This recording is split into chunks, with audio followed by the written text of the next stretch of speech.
my parents forced to make sure we lived in like one of those wealthy counties where they had the good public schools. So I didn't go to private school. I went to public school. Oh, but okay. It's basically almost like you basically pay the property tax almost like as if you're going to a private school, because right.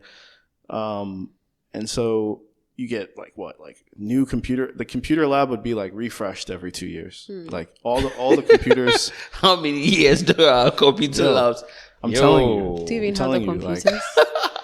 You'll be there 2 years, and like I remember we had like touch screen Promethean boards, and I was actually in a leadership program myself in my senior year. It was called the Superintendent's Leadership Program. So they picked like 15 kids out of the county to do it, and I was in it. And so once a month we got to meet with the superintendent of all the schools, which is basically like the guy that oversees all the public schools, which is like maybe almost 100 schools, right, for that in that area, which is very prominent. And I asked him point blank, I was like, we had like $1 billion surplus, and I was like, why don't you allocate just a little bit of that surplus to help the county right next to us? So my county is called Montgomery County. It was a rich county. The next county next to us was Prince George's County, which, interestingly enough, a lot of famous people come out of Prince George's County, but it's rough. I'm talking your bus breaks down on the way to school. You don't even get to the school, right? It's a lot of violence, a lot of drugs, a lot of all types of stuff. I was like,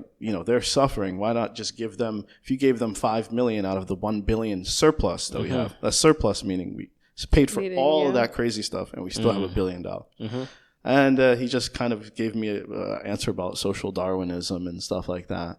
And, I think that's somewhat some of the problem with the world is that sometimes we don't recognize that, well, if you concentrate all the wealth in one place, what happens?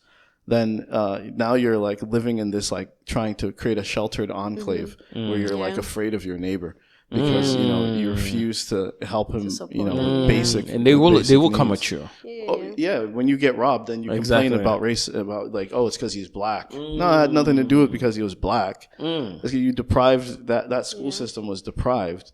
Their parents don't pay. So let's say the only people that pay property taxes are homeowners. If you're a renter, you don't pay property taxes. Okay, and especially if you're living in government housing. Of course, you don't pay property taxes. So the poor don't pay property taxes. So who's funding their schools? They have a little bit of state money, but it's like very little. So eventually, even the educational system, exactly. The poor stay poor. It's a little bit more. In Ghana, it's the reverse. I think your public schools. Maybe I'm wrong. Please correct me, but they're all somewhat equal. All the public schools? The public university. The public ones are some, or the secondary. The secondary, funny enough, the public secondary, when it comes to the high school bit, the good ones are actually the public. Really? Exactly. The good ones. You went to Achimota.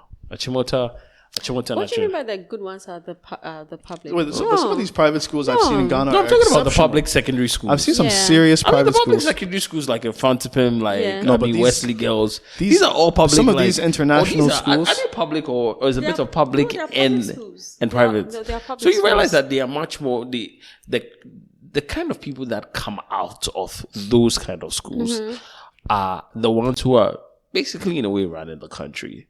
So it's such a way that, you have the opportunity. You have the opportunity to go to all of these different type of schools, these public schools, but the ones that are low key and the ones that we know, how is the difference? Like you do realize that what he is trying to say that the public schools, especially the public secondary schools, produce some high level of education where, most of the people that come out are well intellectually quite okay. Yeah, though. so... Well, my time, right? We had the top tier, mid, and then so 1, 2, 3, right? Exactly. So that's when we had the first choice, second choice, and third choice. And your first choice will probably typically be the top tier schools. Exactly. So and those were public schools, naturally. Yeah, the infant payment and all exactly. that.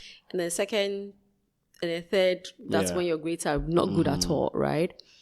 But now I don't think that works. No, I think because of the free SHS, I don't think don't quote me on that. I don't think there's something like the first choice, second or third choice. I don't think so. But in relation to the public school bit and the teaching bit, is it Is it? I mean, the teaching.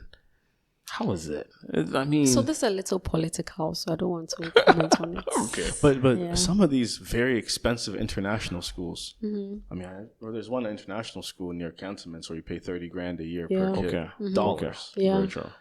You think that the public schools will be better than that school? No, definitely not. Okay. No, So there's still a Yeah. Because Not at all. Okay. They have the right resources and all. No, not at all. And the teachers they can pay. Yeah. I remember one of But whether they will come out right is also another question. Right. What do you mean when you Right say in the right? sense of like you were saying that most of the leaders we have now exactly. are the ones, they went to these public schools. Exactly.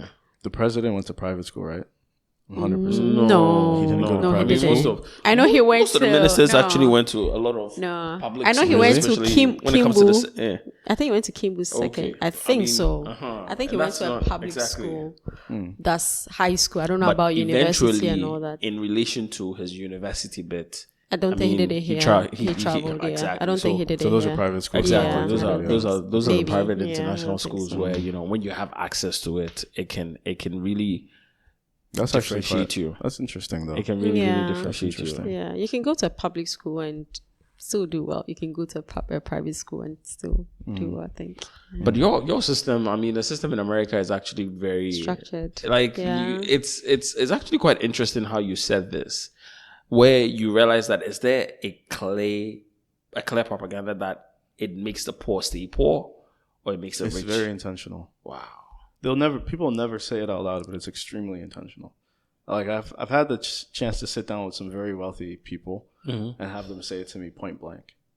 Like I was in school. I won't say the person's name, but I was talking to this guy.